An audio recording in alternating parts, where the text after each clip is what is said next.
मिताली, ये देखो, दूध की मलाई को ऐसे अच्छे से पकाकर उससे शुद्ध देसी घी बनाया जाता है। ठीक है दादी माँ। अचार बनाने के लिए ये बहुत जरूरी है कि हम आम को बहुत अच्छे से सुखाएं। क्यों दादी माँ? क्योंकि अगर आम में थोड़ी भी नमी रह गई तो मसाले मिलाने के बाद स्वाद अच्छा नहीं होता। ठीक है दादी माँ, मैं समझ गई। इसी तरह मिताली अपनी दादी माँ से कई चीजें बनाना सीखा करती थी। मिताली को खाना बनाना बहुत पसंद था। समय बीतता गया और अब मिताली एक बहुत खूबसूरत युवती बन चुकी थी। दादी माँ ने मिताली की शादी एक बहुत ही होनहार युवक महेश से कर दी। मिताली और महेश एक साथ बहुत खुश थे। 1 साल बाद मिताली और महेश को 2 जुड़वा बच्चे हुए, जिनका नाम उन्होंने आलोक और आदित्य रखा। दोनों की अच्छी कट रही थी। महेश अपनी जिम्मेदारियां बहुत अच्छे से निभा रहा था। कुछ समय बाद मिताली की दादी माँ नहीं रही। उसने रो रो कर अपना बुरा हाल कर लिया था। अब इस दुनिया में मिताली के अपने सिर्फ 3 लोग थे, महेश और उसके 2 बच्चे। मिताली ने अपने आप को संभाला और फिर अपने पति और बच्चों की परवरिश में उलझ गई। लेकिन शायद भगवान ने ही मिताली के जीवन में बहुत कम खुशियां लिखी थीं। महेश का एक घातक एक्सीडेंट हुआ जिससे उसने बिस्तर पकड़ लिया।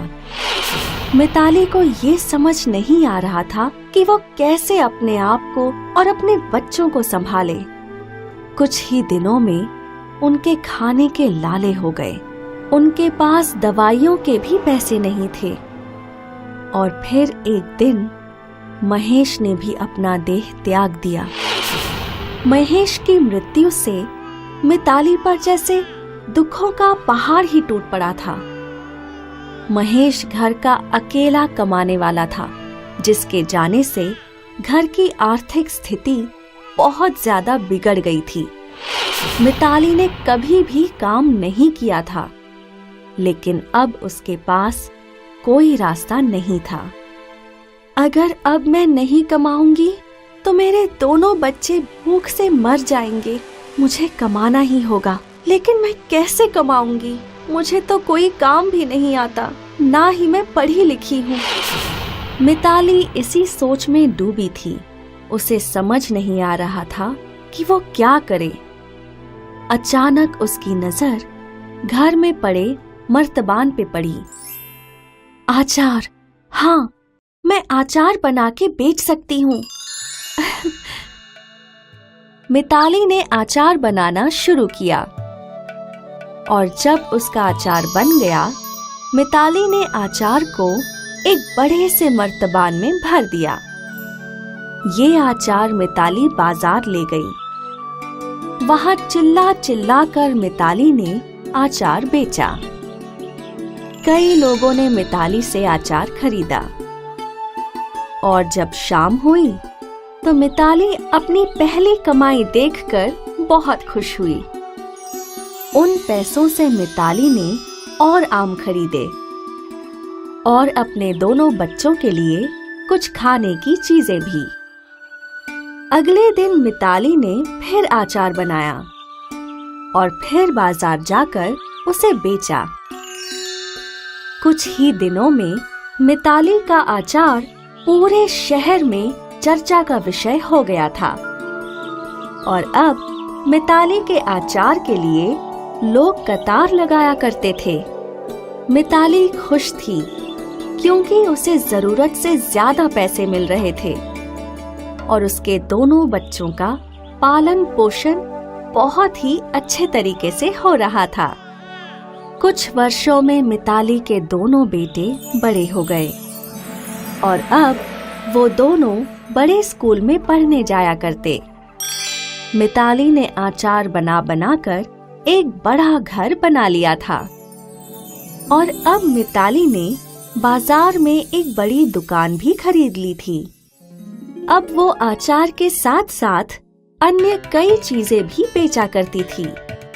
मिताली ने अपनी सहायता के लिए कई औरतों को काम पर रखा। इससे उन बेरोजगार गांव की गरीब औरतों को काम मिल गया और उनका भी जीवन बेहतर होने लगा था। और मिताली दिन दुगनी रात चौगुनी तरक्की कर रही थी। मिताली ने अपने व्यवसाय को बढ़ाने के लिए नई तकनीकों का भी सहारा लिया।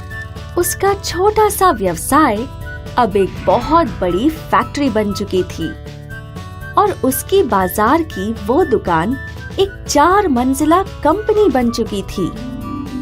मिताली एक अनपढ़ गरीब विधवा से अब एक बड़ी कंपनी की मालकिन बन चुकी थी। और अब जब रिपोर्टर ने उन्हें पूछा, आचार से आपने इतनी बड़ी कंपनी का सफर तय किया, मैडम क्या आप बता सकती हैं कि इसकी मुख्य प्रेरणा क्या थी? जरूरत। अगर मुझे कमाने की जरूरत नहीं होती तो ना मैं आचार बनाती और ना ही यह व्यापार बनता। मिताली मैडम, आपको अपनी इस साहस के लिए सलाम और मेरी शुभकामनाएं हैं कि आपका ये व्यापार बहुत ही जल्द अंतर्राष्ट्रीय व्यापार बने। तो मैडम, आपकी इस पूरी कहानी की सीख ये है कि कामयाब बनने के लिए लगातार मेहनत करने की ही जरूरत है। ये कहानी है गरीब किसान केशव और उसकी पत्नी मधुमती की। केशव के आम, नींबू और इमली के पेड़ थे। फिर वो अपने खेत के पास एक छोटे से छप्पर के नीचे ये तीनों चीजें बेचा करता था। इनकी आमदनी बहुत कम थी। एक दिन की बात है, गांव में एक सरकारी ऐलान हुआ। सुनो सुनो सुनो, सरकार की तरफ से कल से 15 दिन का रोजगार शिविर लगाया गया है, जहां औरतों को अचार, मुरब्बे इत्यादि घरेलू चीजें बनाई और सिखाई जाएंगी। आज ही सरपंच के यहाँ अपना नाम दर्ज करवाइए। ये सुनकर मधुमती ने केशव से कहा, मैं भी इस शिविर में जाकर मुरब्बे बनाना सीखती हूँ। अरे मुरब्बे बनाकर क्या करेगी? हमारे पेड़ों के आम, इमली और नींबू से अचार और मुरब्बे बना बना कर बेचेंगे तो हमारी आमदनी बढ़ जाएगी ना। ये भी कोशिश कर ही लेते हैं। अगले दिन से मधुमती सरकारी शिविर में गई। वहाँ उसे आम का अचार, इमली और नींबू के मुरब्बे बनाना सिखाया गया। वो रोज शिविर जाने लगी और रोज अलग अलग चीजें सीखने लगी। घर लौटकर मधुमती ने नींबू और आम का अचार बनाया। लो जी, चक्कर बताओ कैसा बना है? एकदम बढ़िया। केशव तो पूरा प्याला खाने बैठ गया। ये देखकर मधुमती खुश हो गई और हंसने लगी। अभी जितना खाना है खा लीजिए, कल से बेचते वक्त मत खाना। केशव ने उसकी ओर देखा और फिर खाने में व्यस्त हो गया। अगले दिन से केशव ने अपने छप्पर में अचार भी रखना शुरू कर दिया। केशव का छप्पर गांव से बहुत दूर था, इसलिए यहाँ ज्यादा चहल पहल नहीं थी और उसकी बिक्री भी नहीं होती थी। मुझे नहीं लगता कि ये सब यहाँ बिकेगा। अरे इतनी धूप में यहाँ कौन इतनी दूर आएगा? ऐसे कैसे नहीं बिकेगा? अगले दिन से मधुमती ने छप्पर के बाहर एक पानी का मटका रख दिया। अब लोग पानी पीने आएंगे और अचार और मुरब्बे भी खरीदेंगे। मधुमती की ये योजना काम आ गई। अब लोग पानी पीने आते और फिर अचार और मुरब्बे भी खरीद जाते। अब मधुमती को रोज ज्यादा अचार और मुरब्बे बनाने पड़ते। अब व्यवसाय तो अच्छा चल पड़ा है। हाँ, पर मुझे मदद की जरूरत है। मैं सोच रही हूँ अपनी छोटी बहन को यहाँ बुला लूँ, तो काम में हाथ बढ़ जाएगा। जैसी तुम्हारी मर्जी। मधुमती और उसकी छोटी बहन मिलकर अचार और मुरब्बे बनाने लगे। धीरे धीरे उनका व्यवसाय चल पड़ा। अब अक्सर छप्पर पर भीड़ लगी रहती। कुछ महीनों बाद वो छप्पर एक दुकान बन चुका था और मधुमती ने 4-5 औरतों को काम करने के लिए घर पर ही बुला लिया था। मधुमती और केशव की कड़ी मेहनत से 1 साल में उन्होंने एक गोडाउन खरीद लिया और उसे अचार फैक्ट्री में बदल दिया। अब मधुमती खुद औरतों को ट्रेनिंग देती थी, फिर उन्हें रोजगार भी देती थी। मधुमती ने पापड़ भी बनाना शुरू कर दिया। अब उनकी अचार फैक्ट्री से शहर की दुकानों में अचार, पापड़ और मुरब्बे सप्लाई होते थे। केशव और मधुमती बहुत खुश थे कि उनका व्यवसाय फैल रहा था। फिर एक दिन उनकी खुशियों का ठिकाना नहीं रहा जब एक बड़ी कंपनी का ऑफिसर उनके गोदाउन में आया। आपके अचार और मुरब्बे बहुत ही स्वादिष्ट हैं। धन्यवाद। हम लोग एक्सपोर्ट के बिजनेस में हैं और देसी अचार, मुरब्बे, चटनी, पापड़ इन सब की विदेशों में बहुत मांग है और हम चाहते हैं कि आप हमारे साथ जुड़कर विदेशों में भी व्यापार करें। विदेश? जी, और इसीलिए हम आपके साथ कॉन्ट्रैक्ट साइन करना चाहते हैं। मधुमती और केशव को बहुत बड़ा कॉन्ट्रैक्ट मिला, जिससे उनकी किस्मत ही बदल गई। उनकी शुरुआत में एक फैक्ट्री थी, अब हर राज्य में उनकी फैक्ट्री थी। हर बड़े शहर में उनके उत्पादन बिकते थे। अब केशव और मधुमती की एक बड़ी कंपनी बन चुकी थी, श्री कृष्णा फूड्स, जो न सिर्फ भारत में प्रसिद्ध था बल्कि इसकी चर्चा विदेशों में भी होने लगी थी।